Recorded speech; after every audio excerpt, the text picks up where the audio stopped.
40년의 광야 생활을 생각을 해보면 홍해에서부터 시작된 이 광야 생활, 호렙이라고 하는 시내산에서 율법을 받고 또 바란 광야를 거쳐서 가데스 바네아라고 하는 가나안 코앞까지 오는데 2년이라고 하는 시간이 걸렸습니다. 거기서 불신앙으로 들어가지 못하고 38년 동안을 뺑뺑이를 돌게 됩니다. 신명기 2장과 3장에 보면 요단 동편에 큰 두 나라가 나옵니다. 하나는 아모리 족속의 나라인 헤스본이고 또 한 나라는 오늘 3장 읽으신 오늘 본문에 나온 거인의 나라인 바산입니다. 자, 1절 우리 함께 읽겠습니다. 1절 시작. 우리가 돌이켜 바산으로 올라가매 바산한 옥이 그의 모든 백성을 거느리고 나와서 우리를 대적하여 에드레이에서 바산 왕 옥이, 이름이 옥입니다. 바산한 옥이 그의 군대들을, 모든 백성들을 데리고 이제 원정을 옵니다. 방어가 아닙니다. 가만히 있는 이스라엘 백성들에게 원정을 해서 공격을 해옵니다. 그런데 이 바산한 옥은 굉장한 거인이었다는 것을 알 수가 있어요. 자, 11절 보십시오. 11절 읽겠습니다. 시작.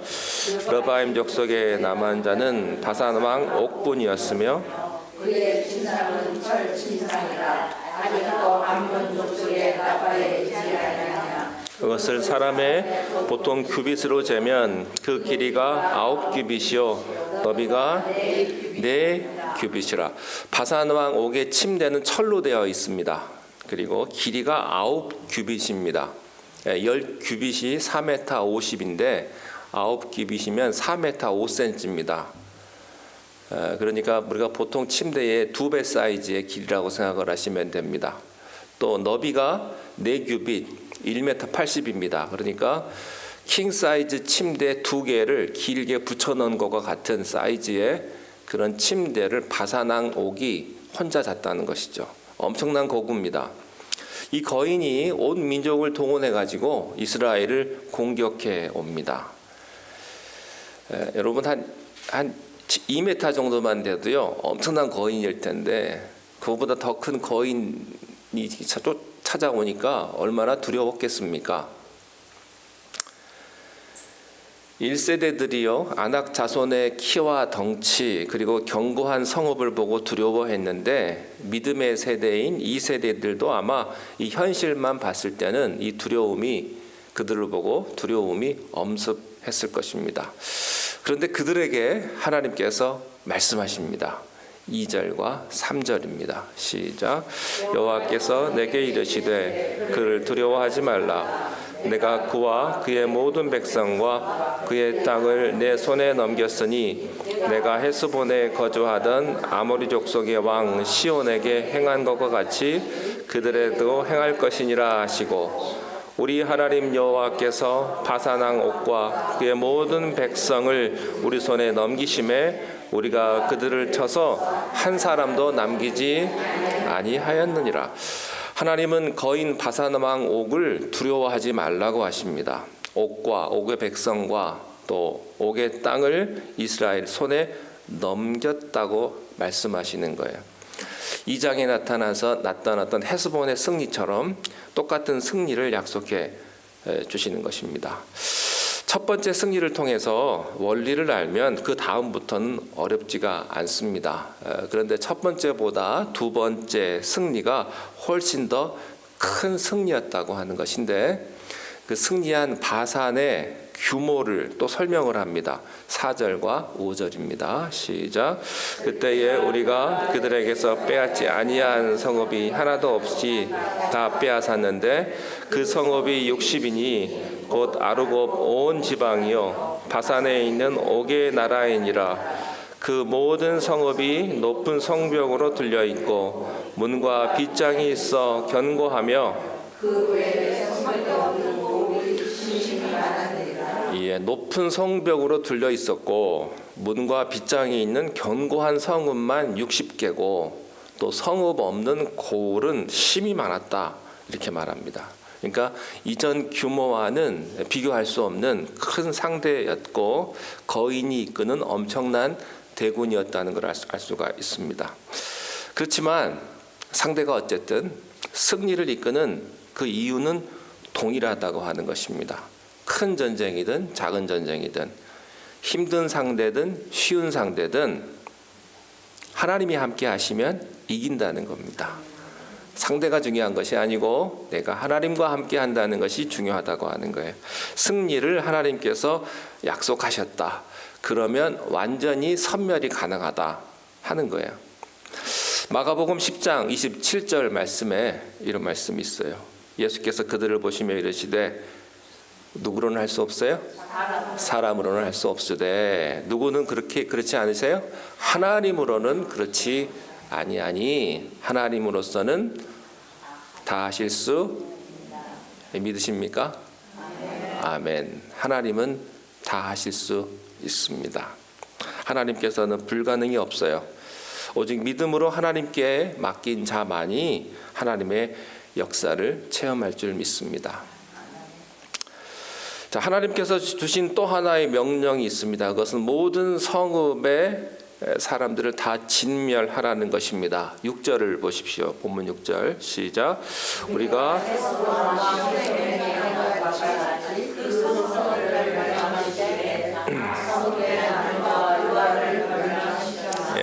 성읍의 남녀와 유아를 다 멸망시켰습니다.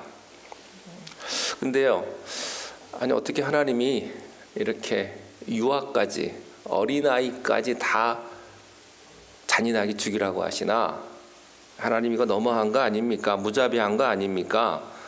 이렇게 말할지도 모르겠습니다만 그러나 하나님은요 우리의 순종을 보시는 것이고 죄에 대한 확실한 심판을 말씀하시기 때문에 죄의 시작은 미약한 악이라 할지라도 남겨두면 신앙은 파멸로 갈 수가 있기 때문에 하나님은 모든 것을 다 진멸하라고 명령하시는 겁니다.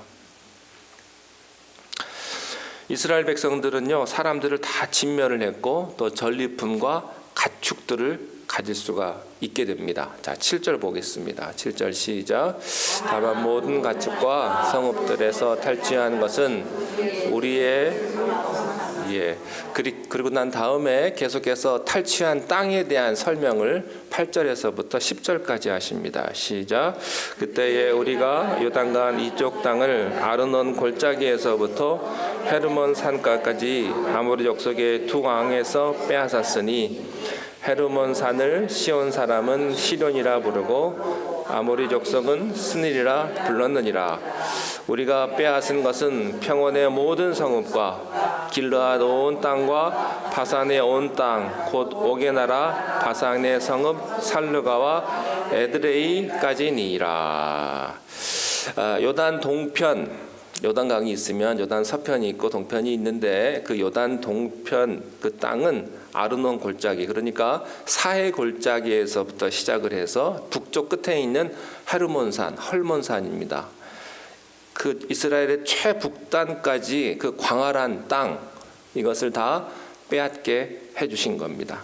평원의 모든 성읍과 그러니까 비옥한 땅을 다 주셨고 길르앗과 에드레이까지 주셨다. 하나님께서 이 승리를 회고하게 하셨습니다. 여러분 승리의 원리는요 하나님에 대한 철저한 믿음입니다. 그리고 온전한 순종이라고 하는 것입니다.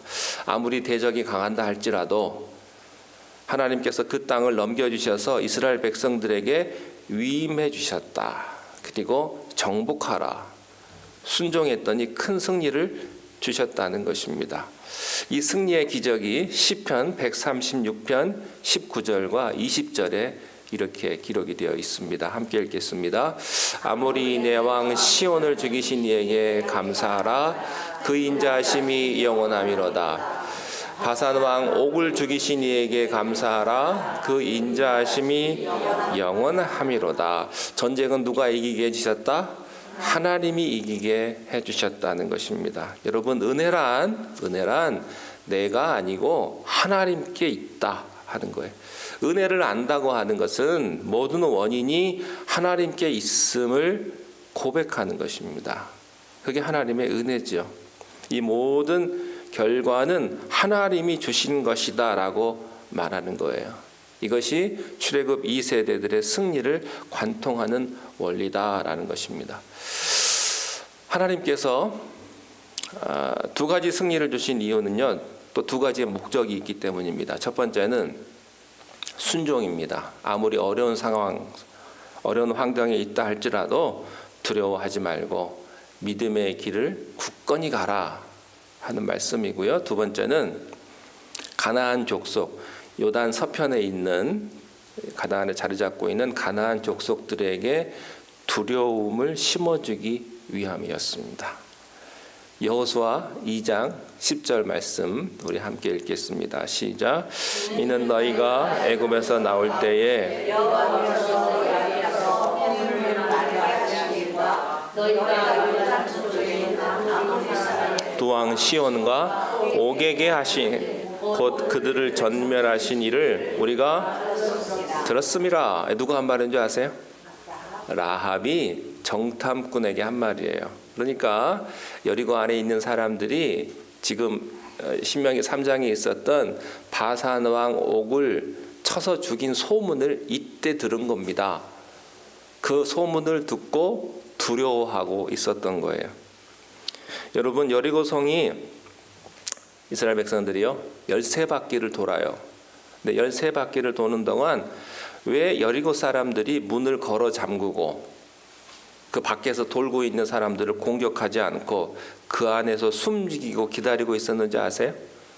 이유가 뭐냐면 선제 공격을 했던 두 나라 헤스본과 오늘 바산 왕은요 선제 공격을 해가지고 크게 대패를 했거든요. 그러니까 이 사람도 이렇게 생각한 거예요. 우리가 선제 공격을 하면 당해낼 수가 없으니까 여리고성은 든든하니까 우리 여리고성에서 방어만 잘하면 가만히 있으면 저들이 들어오지 못한다. 그런 두려운 마음으로 여리고성 안에서 가만히 있었던 거예요. 공격하지 않고. 그러면 우리가 살 수 있다. 그러면서 문을 잠그고 있었는데 나중에 마지막 바퀴를 돌 때 그 여리고성이 무너지게 되었던 거죠. 여러분, 출애굽 2세대들에게는 승리의 원리를 주셨고요. 또 가나안 족속들에게는 두려움을 하나님이 주시려고 오늘 이 시온과 옥을 물리치게 하셨다 하는 것입니다.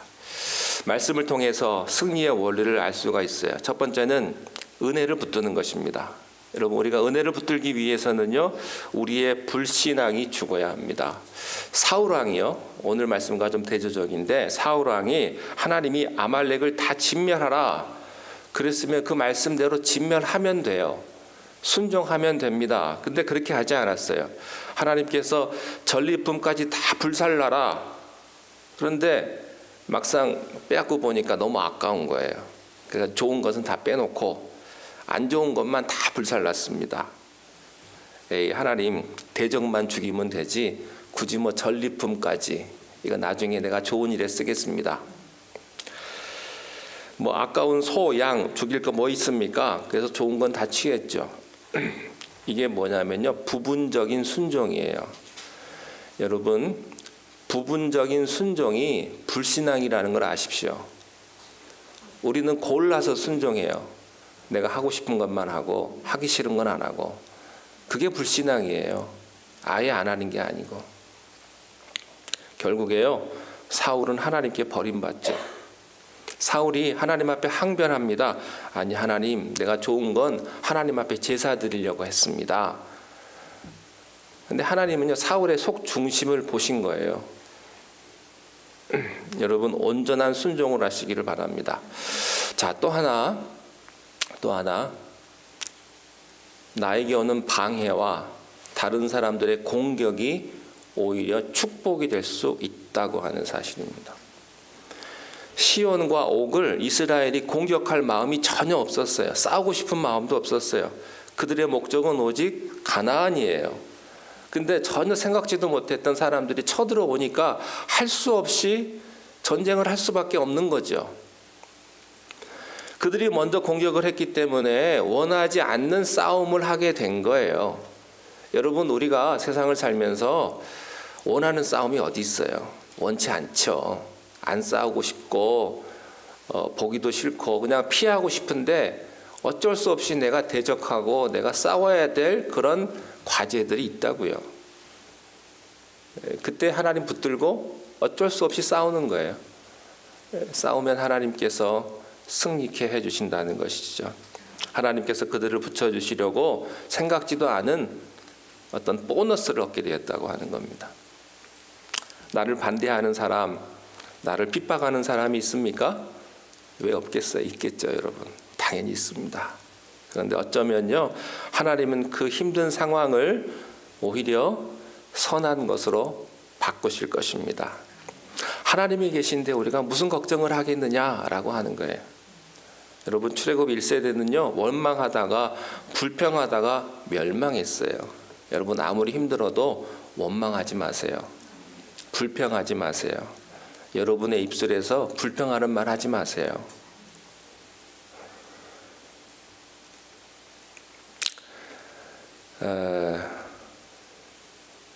파나소닉의 창업자인 마스시다 고노스케라고 하는 사람이 있습니다. 이 사람에게는 3가지 난관이 있었다고 해요. 첫째는 가난했다고 합니다. 두 번째는 가난하니까 못 배웠겠죠. 국민학교도 제대로 못 나왔습니다. 세 번째는 몸이 약했다고 해요. 근데 이 사람은요, 이렇게 얘기를 합니다. 나는 가난했기 때문에 가난 탓에 못한 것이 아니고 내가 가난한 덕분에 내가 열심히 살려고 노력을 했다. 두 번째, 나는 공부를 못했기 때문에 공부 못한 탓에 내가 실패한 것이 아니고 공부를 못한 덕분에 나는 항상 배우려고 했다. 누구에게서든지. 그래서 많은 것을 배웠다. 세 번째, 나는 몸이 약해서 약한 탓에 아무것도 못한 것이 아니고 나는 몸이 약한 덕분에 내 몸을 꾸준히 관리했다. 내 건강을 위해서 내가 관리했다는 거예요. 그래서 그분이 몇 살까지 산 줄 아세요? 95세까지 건강하게 살았답니다. 여러분, 신앙인의 자세는요, 누구를 탓하는 핑계 논리가 아닙니다. 입장 바꿔 한번 생각해 보세요. 배 목사가 교회에 왔는데 맨날 성도들 탓만 하고 딴 사람 탓만 하면 제대로 목회하겠습니까? 아니죠. 여러분, 누구 탓하지 마세요. 제 탓도 하지 마시고, 여러분 주변에 있는 사람 탓하지 마시고 오히려 그 덕분에 내가 기도하고, 어떤 목사님이 그러더라고요. 은퇴하신 목사님이 자기를 그렇게 힘들게 하는 장로님이 한 분 있었대요. 사사건건 반대하고 그분 때문에 자기가 기도를 2배, 3배 했대요. 그 장로님 덕분에. 그러면서 그러더라고요. 나 그 장로님 생각하면 지금도 감사하다. 그 장로님 덕분에 내가 더 하나님 앞에 기도할 수 있었고 하나님 앞에 붙들 수 있었다. 여러분도 저를 좀 괴롭게 하십시오. 여러분들을 위해서 더 기도하게. 혹시 여러분들 힘들게 하시는 분이 있으면 이것은 하나님이 나를 더 축복의 자리로 인도하시기 위한 하나님의 섭리구나 라고 생각을 하시고, 여러분 어떤 힘든 상황 속에서도 더욱더 주님의 은혜를 붙드시는 여러분 되시기를 바랍니다. 기도하겠습니다. 하나님 아버지, 우리가 십자가를 바라보며 믿음 생활하기를 원합니다. 내가 짊어져야 될 십자가가 아무리 무겁다 할지라도 주님께서 지신 그 십자가의 무게만 하겠습니까? 하나님 아버지여, 어떤 환경 속에서도 주님 앞에 감사하며 은혜 가운데 거하는 복된 우리 발려교회 모든 성도님들이 다 되게 하여 주시옵소서. 때로는 힘들고 어려운 그런 환경 가운데 있다 할지라도 그 환경만을 바라보지 않게 하시고 모든 세상을 주관하시고 우리의 인생을 축복하시는 우리 주 예수 그리스도를 바라보며 믿음으로 승리하는 우리 모두가 되기를 원합니다. 우리를 축복하시고 우리의 모든 죄들을 하나님 용서하여 주셔서 날마다 주님 앞에 거룩한 삶으로 하나님 앞에 영광 돌리는 귀한 삶이 되게 인도하여 주시옵소서. 우리 주 예수님 이름으로 감사하며 기도하옵나이다. 아멘. 하늘에 계신 우리 아버지여, 이름이 거룩히 여김을 받으시오며 나라의 임하옵시며 뜻이 하늘에서 이룬 것 같이 땅에서도 이루어지이다. 오늘날 우리에게 일용할 양식을 주옵시고 우리가 우리에게 죄 지은 자를 사하여 준 것 같이 우리 죄를 사하여 주옵시고 우리를 시험에 들게 하지 마옵시며 구하옵소서. 나라와 권세와 영광이 아버지께 영원히 있사옵나이다. 아멘.